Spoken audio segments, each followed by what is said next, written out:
magistratura təhsilində niyə maraq azalıb? Siz bu suala hansı cavabı verirsiniz? Düşünürəm birinci rəqəmlərə biz yenidən nəzər salmalıyıq. Ola bilsin kimlərsə bu barədə məlumatsızdır. Ümumilikdə bu il təxminən 3000-ə yaxın magistraturada yer boş qaldı. Və burada ən diqqət çəkən məqamlardan biri isə onun 1200-inin dövlət sifarişli əsaslı olmasıdır.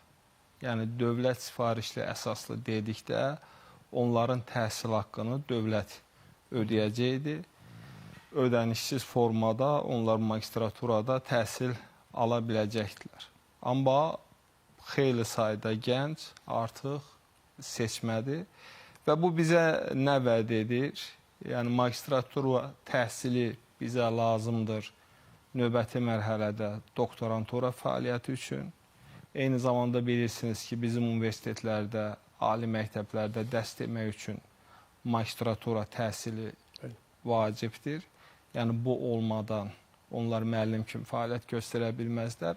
Və növbəti illərdə biz bunu ümumi təhsilimizdə daha açıq bir formada görəcəyik. Yəni, hansı formada? Müəllimlərin sayında, elmə gələn insanların sayında. Səbəb nədir və çıxış yolu nədir? Birinci səbəb odur ki, artıq gənclər üçün magistratura təhsili maraqlı deyil. Hansı aspektdən maraqlı deyil?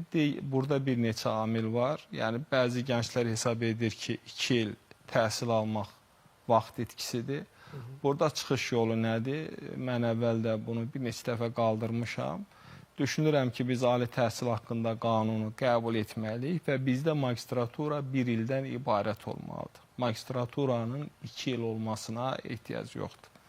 Eyni zamanda, hazırki situasiyada magistratura qeyd etdiyimiz kimi gənclərə heç bir üstünlük vermir. Yəni, nə mənada?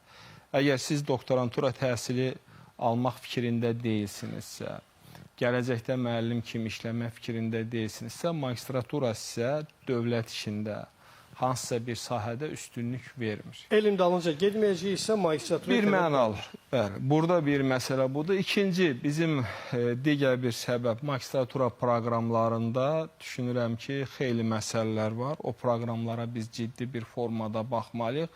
Ümumiyyətlə, mən düşünürəm ki, magistratura təhsil pilləsi bizdə tam oturuşmayıb və formalaşmayıb. Bilirsiniz ki, bu yeni bir pillədir, Sovet dövründə yox idi. Amma artıq 30 ilə yaxındır. Bəli, yəni 30 il keçsə də tam, yəni söhbət nədən gedir, eyni fənlərin tədrisindən gedir.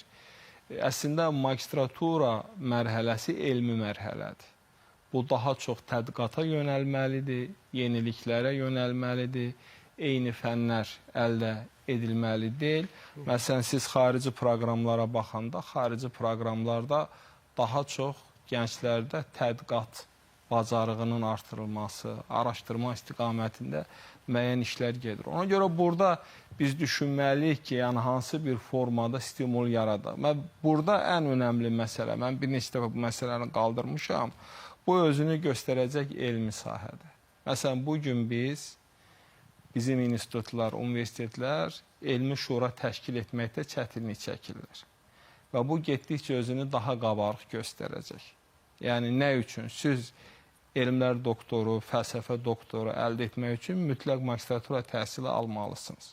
Və bu özünü birbaşa bizim auditoriyalarda qeyd etdiyim kimi, sonraki dövrdə elmi şuralarda və digərlərində göstərəcək. Sonraki mərhələ haqqında bir qədər sonra danışaq. Digər qonaqlarımızın da problemlə bağlı münasibətini öyrənək. Bir dənə qısa şəkildə mən bir məsələni də deyim, bəlkə də sonra qayıdacaq. Və bugün Azərbaycanda gənclərin çoxu daha çox xaricdə magistratura təhsil almağa meyl edirlər. Təxminən yarıdan söhbət gedir.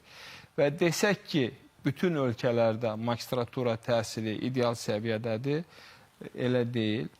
Və gənclər bəzən 200 min, 300 min, 400 min ödəyərək xaricdə magistratura təhsili alırlar. Və bu daha çox diploma görə atılan bir addımdır. Tutaq ki, siz İngiltərədə, Amerika Birləşmiş Ştatlarında, başqa ölkələrdə oxumusunuz. Ona görə düşünürəm ki, bütövlükdə bu sistemin, pillənin özünə baxması, proqramların yenidən işlənməsi, hansısa bəlkə üstünlüklər verilməsi digər sahələrdə ki, bu gəncləri motivasiya edə bilsin.